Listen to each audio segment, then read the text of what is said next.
Hey everybody, and welcome back to the board meeting. Today we're doing another top 10 list. Today's top 10 list is my top 10 X and Right board games. Now, X and Right, or Roll and Write, or Flip and Write, or Draw and Draw, or whatever you're trying to call these games nowadays. Verb and Verb. There are so many different names for this category, this genre of games. And it's a category of genre that has really exploded and expanded in the last 5 to 10 years. It seems like every single company is coming out with at least one of these roll and write games every single year. They've really changed over the years for sure. I mean, at the start, the very long time ago, there was Yahtzee, and then there came games like Quicks and Quinto, and then Ganshan Clever came out, and every single company's like, okay, we need one of these games that's simple to make, and we need to make them fast. And some of them are pretty good, some of them aren't. Of course, I like the genre, but to me, you have to do something different to distinguish that game. It can't be a carbon copy of all these other games, which a lot of them were for a while, especially like after Ganshan Clever came out. They're like, okay, we're just going to do these number flip roll and writes where you mark off this number and it hits this number, and they're very combo-tastic games. And I like Ganshan Clever, but it's no longer on this list because there's so many games that are similar to that nowadays that it's hard to distinguish them. They don't stick out that much.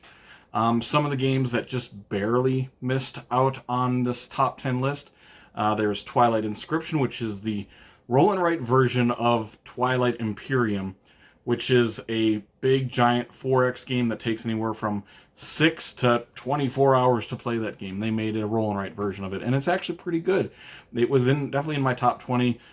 There was Ganshan Clever, which got taken off. King Domino Duel, which is the 2-player roll and write version of King Domino, and Silver and Gold. Just a couple of them that used to be on this list and no longer are on it. So let's just jump into it. Start with my 10, go to my 1. And number 10 is a game that kind of surprised me when I was making this list, that this made it into the top 10. This is Rolling Realms. This is a game that Jamey Stegmaier of Stonemaier Games made during COVID times, and he made it as sort of this free-to-play, print-and-play game online. You could play the game with him as he was developing it, and I definitely did play several games with him online while he was developing it, and it was really cool to see the game change throughout like a 6-month process, because he kept making them.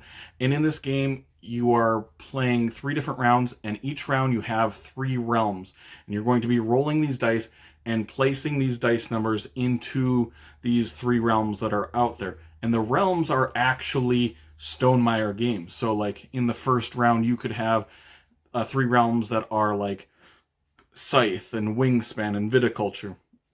And the way that you're placing these dice on there change for each of the realms, and it's really thematic to the bigger box games for them. And I just think it's a really clever idea.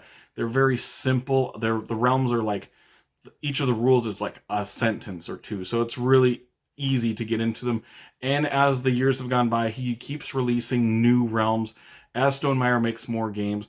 And he even has started doing other companies' games. Like he came out with an Architects of the West Kingdom realm, and he's done several from other companies now. And it's a game that just keeps expanding, and it's got a lot of variability from game to game. And probably it's the nicest production quality of any roll and write that I've seen. It's got a linen finish rulebook. So yeah, but yeah, number 10 is Rolling Realms. Going to number 9. Number 9 is a smaller type game. This is Boomerang. In Boomerang, you are drafting and right, actually. You are drafting a hand of cards, and you are looking at a lot of different information on these cards. It's a very simple, straightforward game, but there's a lot of information. While you're drafting these cards, which cards do you want? You're going to have to look at the location of that card. You're going to have to look at the activity of that card. You're going to have to look at the animal of that card. You're going to have to look at, does that card just score you straight up victory points? There's a lot of information on these little cards, and you're just going to be picking these cards, drafting them around the table, and you're going to play so many rounds. I think it's 4 rounds, and yeah, it's just a fun draft and write game. So number 9 is Boomerang.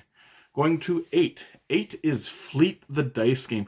Fleet the Dice Game is part of a trilogy of roll and write games by this company, and I think Fleet the Dice Game is the best one out of those 3.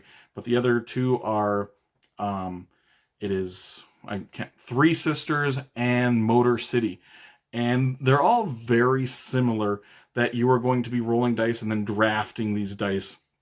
They use pretty close to the same systems, where I would say that you don't need, if you have one of them, you don't need the other 2. Especially Fleet the Dice Game and Three Sisters are very similar to myself, that I think. And so, but I think Fleet the Dice Game is the best, and it's just a fun little roll and write game where you're drafting dice, and you're going to be getting different fish for that. You're going to get different boats that are going to give you special abilities. You're going to get be working at getting different buildings that are going to get you different points, and it's just a fun sort of engine building little roll and write game that is based it's based on just Fleet, I guess, which I've never played that game, and I've just played Fleet the Dice Game, and I think it's a really good one. So yeah, number 8 is Fleet the Dice Game. Going to number 7. Number 7 is another game that is based on a bigger box game. This is Joan of Arc, Orleans, Draw and Write, which is one of the worst names for a game that I've ever heard.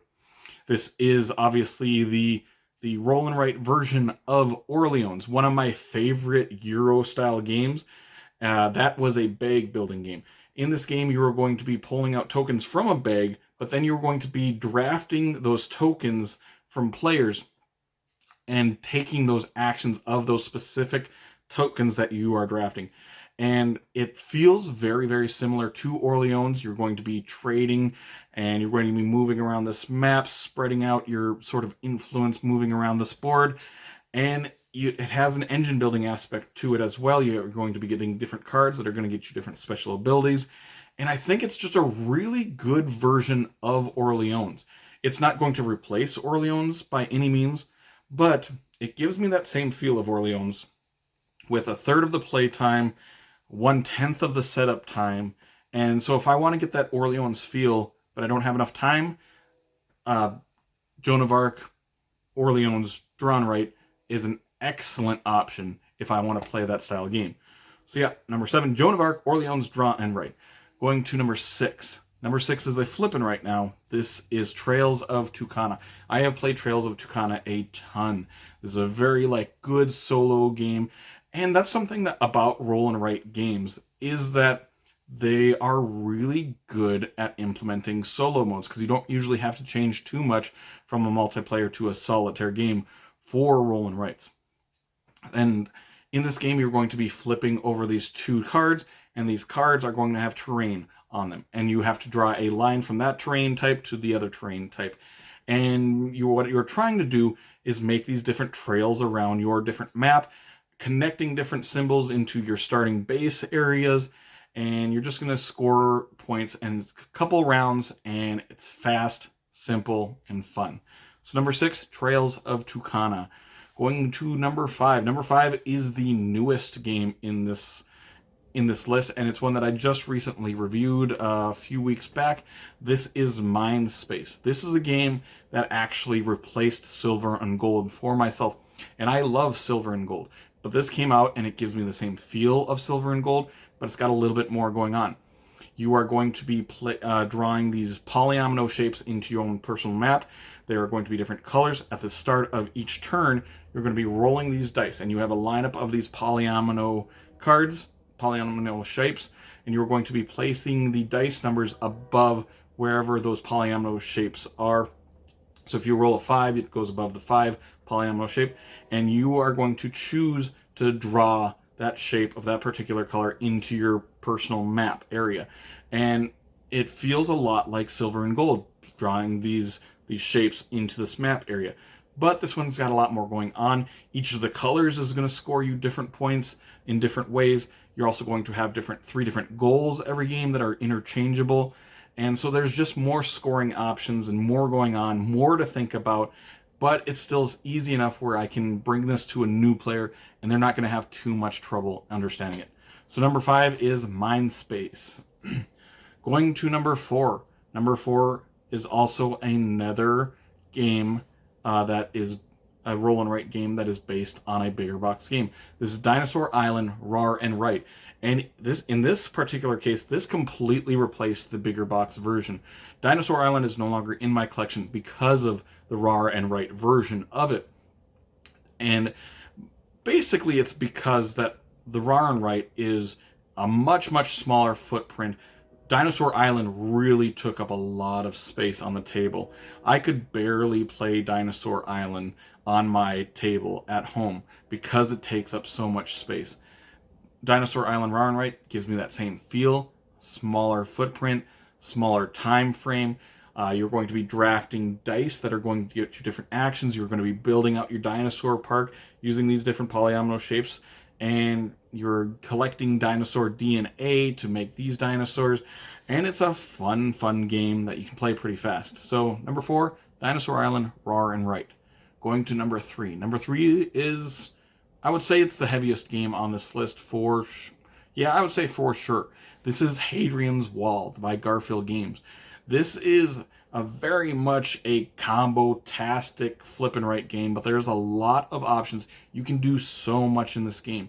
And each round you're going to get some starting resources, and you're going to be using those resources to mark off a bunch of different circles on your big 2-player sheet cards. And you're going to spend like a purple meeple, and that's going to get you a stone. Then you're going to spend the stone to mark off this other area, which is going to get you a yellow meeple. Then you're going to go over here, spend that yellow meeple, and it's going to get you a turquoise meeple. So it's very much you're trying to be as efficient as you can each turn to mark off as many of these different squares or circles as you possibly can to score the most points. It's very much just each round you're trying to extend your round to mark off as much stuff as you can. And there are several different strategies you can go with, several different areas that you can try to concentrate on. And it's just a very big, solid, Euro-style flip and write game. It's a very heavy game, actually. So number 3, Hadrian's Wall. Going to number 2. Number 2 is a game that I've had for a long time, and I've broken it out a lot. This is Cartographers, which is part of the Role Player Tales series of games. Is it thematic? Not really, but it is part of that series. In this game, you have a map, and you're going to be drawing polyomino shapes into your little map area, kind of like Mindspace, kind of like Silver and Gold. But there is a lot more going on in this particular game. You're going to be flipping over these cards that are going to have shapes on them. You're going to draw that shape on it, and you're going to choose that terrain type that shape is going to be. You're going to choose whatever that card is, basically, which terrain type that is going to be. There's 4 different seasons. Each season you're going to score different goals. In the first season, you're going to score the A and B goal. In the second season, you're going to score the B and C goal, and third, C and D, then D and A. And you just have a lot to think about, and you can plan ahead because you're like, okay, I'm not going to score this goal for 3 more rounds, so I don't really have to worry about this now. I have to worry about this goal because I'm going to score this goal, and I'm never going to score it again. So I have to concentrate on this right now. And there's just a lot going on, but it's not too heavy. It's one that I really enjoy. I have several little mini expansions they've come out. They came out with a sequel, Cartographer Heroes, which I have that and a bunch of stuff for that. And it's just a really good, solid game. So number 2, Cartographers. Going to number 1. Number 1 is the third game in a trilogy of games that I really like. This is Welcome to the Moon. First there was Welcome to the Perfect Neighborhood. I think it was just called Welcome to. Then there was Welcome to New Las Vegas. Didn't really like that one as much because it was pretty heavy actually compared to the other ones. There's a lot more going on.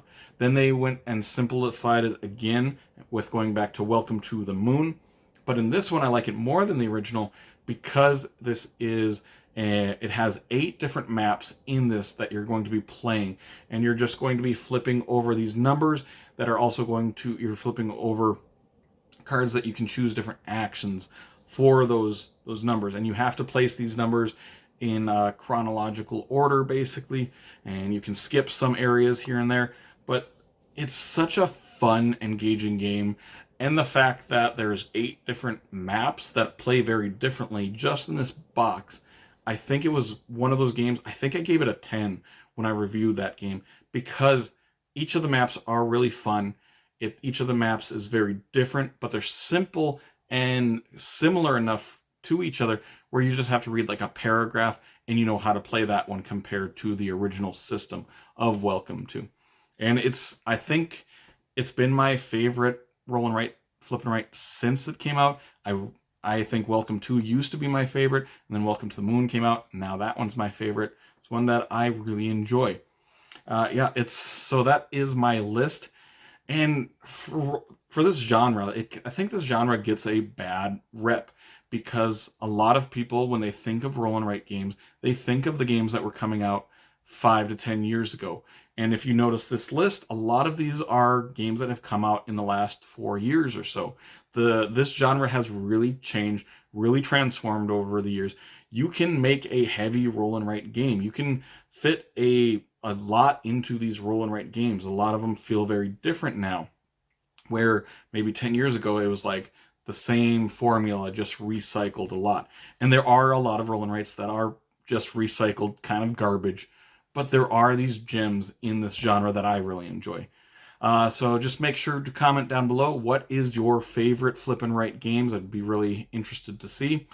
Either way, if you did enjoy this video, make sure to like and subscribe to see more weekly content from me, Shane, at the board meeting in the future. Hope you all have an amazing day. Take care.